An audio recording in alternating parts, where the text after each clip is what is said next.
2026 में SSC GD की तैयारी कैसे करें। दोस्तों, ये वीडियो पूरा एक जेन्युइन और ऑथेंटिक वीडियो मैं बना रहा हूँ। जो भी कैंडिडेट अगर से एसएससी जीडी में सिलेक्शन चाहता है तो इन चीज़ों को अगर से फॉलो कर लेता है तो उसका सिलेक्शन होने से कोई नहीं रोक सकता, क्योंकि 2026 आप सभी लोग जानते हैं कि एसएससी जीडी की वैकेंसी आने वाली है। नवंबर में फॉर्म निकल के आ जाएंगे, है ना।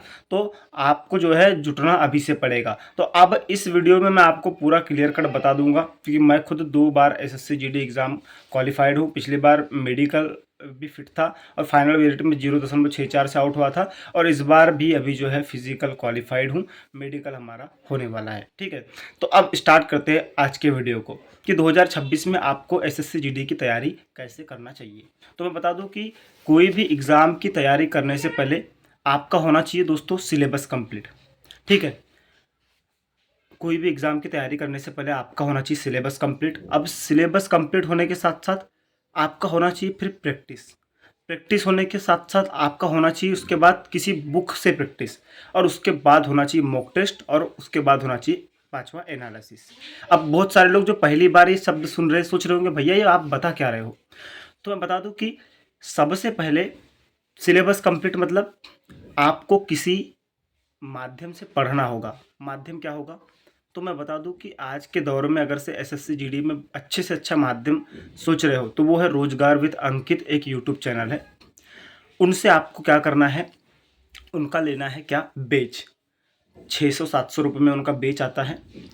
उनके बेच से आपको जो है करना है पढ़ाई। अब उससे आप क्या क्या कर सकते हो, तो मैं बता दूं वहाँ से आप मैथ्स पढ़िए। अब पढ़ना तो पूरे सब्जेक्ट है, लेकिन आपको मैथ्स को खासकर पढ़ना है और उसके नोट्स भी बनाना है। रीजनिंग को पढ़ेंगे, उसके नोट्स भी बनाना है। और इसके अलावा आप हिंदी और जीएस में अगर से नोट्स नहीं भी बनाएंगे तो कोई दिक्कत नहीं है, बस आप वहीं से पीडीएफ भी पढ़ लेंगे तो हो जाएगा।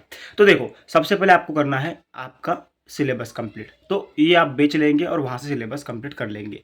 दूसरी चीज़ आ जाती है, फिर आपको यूट्यूब पर उनके प्रैक्टिस सेट चलते हैं, तो उन प्रैक्टिस सेट को आपको करना है। मतलब जैसे हिंदी का 9 से 10 तक, मैथ्स का 10 से 11, ऐसा मतलब 4 घंटे के 4 प्रैक्टिस सेट होते हैं, वो आपको करना है, ठीक है। उसके बाद आप आ जाते हैं तीसरे प्रोसीजर में। तो आपको उठाना है हर सब्जेक्ट की बुक। जैसे आप मैथ्स, आपने ये सिलेबस कंप्लीट कर लिया, प्रैक्टिस सेट कर ली, उसके बाद आपको मैथ्स करना है तो मैथ्स की बुक उठा लिए। मैथ्स की बुक को धीरे धीरे करते चले। रीजनिंग की उठाए, रीजनिंग को धीरे धीरे करते चले। उसके अलावा जो है फिर जीएस और जो आ जाता है आपका जीएस आ जाता है और हिंदी आ जाता है। तो आपको जीएस और हिंदी में कुछ नहीं, जो आपने प्रैक्टिस सेट लगाए थे उनको फिर से रिवाइज मार लेना है। ये बात आ जाती है, ठीक है। अब उसके बाद ये हो गया आपका, आप आ गए किस पे, प्रैक्टिस भी हो गई आपकी बुक से। अब चौथे पे आ जाना है आपको मॉक टेस्ट पे। मॉक टेस्ट आपको कहाँ से देना है, तो खासकर टेक्स्ट बुक से देने की कोशिश करो। आरडब्ल्यू से दे सकते हो तो वहाँ से भी दो, लेकिन टेक्स्ट बुक से भी दो। और फिर उसका करो एनालिसिस। मतलब आपने मान के चलो 80 क्वेश्चन में से 70 क्वेश्चन बनाए। 70 क्वेश्चन में से आपसे 50 एक झटके में बन गए, 20 को आपको लग गया टाइम। तो आप देखो कि आपको 20 को टाइम क्यों लग रहा है, और जो 50 आपने एक झटके में बनाया है उसको और आप कितने जल्दी कर सकते थे, ये आपको जो है माइंड इन करना है। अब इसके अलावा आपसे मान के चलो कोई परसेंटेज का सवाल गलत हुआ मॉक टेस्ट देते समय, तो परसेंटेज के सवाल उसको देखो कि आपने वहाँ पर क्या गलती किया था। परसेंटेज जो आपका चैप्टर आपने नोट्स बनाया है उस समय सिलेबस कंप्लीट करते समय, तो उसको एक बार रिवाइज मार लो, ठीक है। और इस तरीके से रिवाइज मारो कि आगे चल के परसेंटेज से कोई सवाल आता है तो मैं इसे बिल्कुल भी गलत नहीं करूंगा।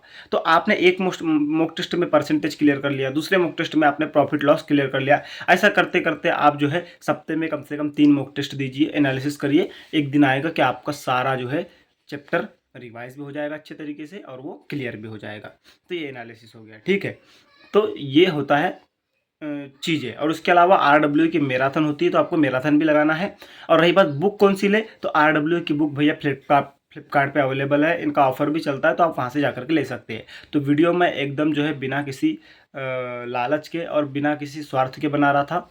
मैंने खुद इन माध्यमों से तैयारी की है, और इन्हीं माध्यमों से मैंने जो है इतने बार क्वालिफाई किया है। तो ये जानकारी आपको कैसी लगी कमेंट सेक्शन में बताना। बाकी कोई डाउट होगा तो मैं क्लियर करने की कोशिश करूंगा। और टारगेट है 100 लाइक का, 100 लाइक जरूर कंप्लीट करना, ठीक है। मिलेंगे नेक्स्ट वीडियो में, तब तक के लिए जय हिंद, जय भारत, वंदे मातरम।